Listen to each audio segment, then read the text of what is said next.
Hey everyone, welcome back. I'm going to share with you my gratitude journal for February the 7th through the 2nd through the 7th. Let's see.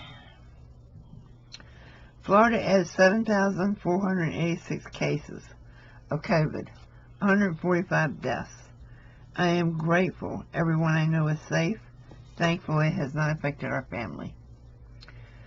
I am thankful for time spent laughing with friends, for real friends, for re-exploring my art, which means I'm getting back into things that I haven't done for years, but that I truly loved.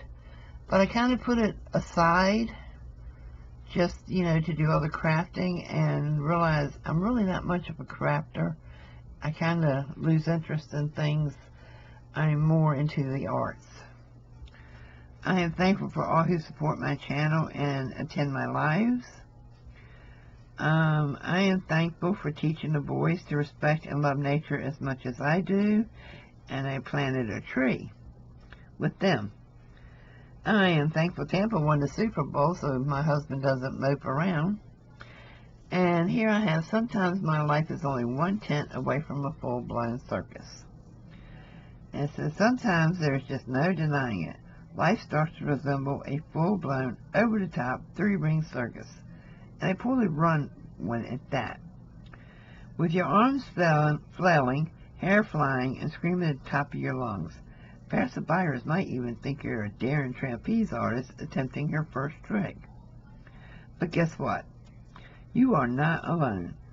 Up and down your street, around each corner, and behind closed doors, at some point, most of us has also had the same experience.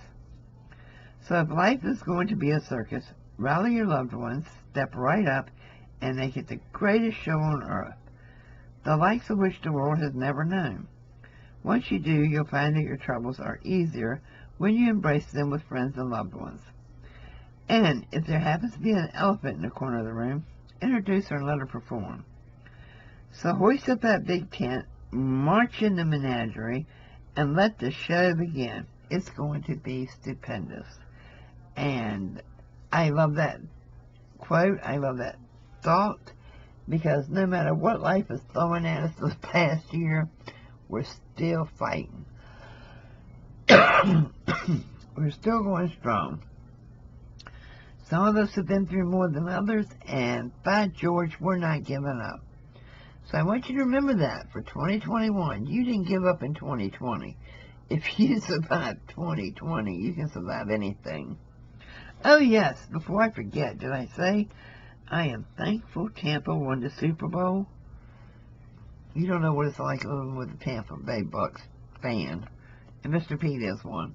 So I'm really thankful Tampa won the Super Bowl, because I don't have to hear how, well, they cheated, the refs were against them, and yada, yada, yada, yada, yada. Everywhere we go and everyone we talk to. And they don't have to hear it either. So I'm really thankful Tampa Bay won. I'm a Dallas fan myself, but hey, we live in Tampa. He's a Tampa Bay fan, so I'm glad they won for his happiness. So, this is the Happiness Journal, February the 2nd through the 7th. I am doing it in my creative journaling now, as well as in my other one. Today's creative journaling was the Tampa Bucks win. I took a newspaper article out, and, this is one of my drawings of a crazy little kid, and I just have him saying that Tampa won the Super Bowl with a shirt on. Put down a few little things for today. Really. And I planted another tree today. Yes, I did. I'm putting Norfolk pines in the yard, so in the back area. I may put a few in the front. I'm hoping to, but they're doing so well out back, and it's shady back there, so I don't know how they'll do in the full-blown hot sun of the front. So, guys, write down what you're thankful for. Don't write down what you're unhappy about. Write down what makes you happy. Focus on it. Think about it. When you're feeling bad, feeling blue, come back to your gratitude day and check it out and say, yep, I'm still happy about that. Okay, guys, I'll see you real soon. Bye-bye.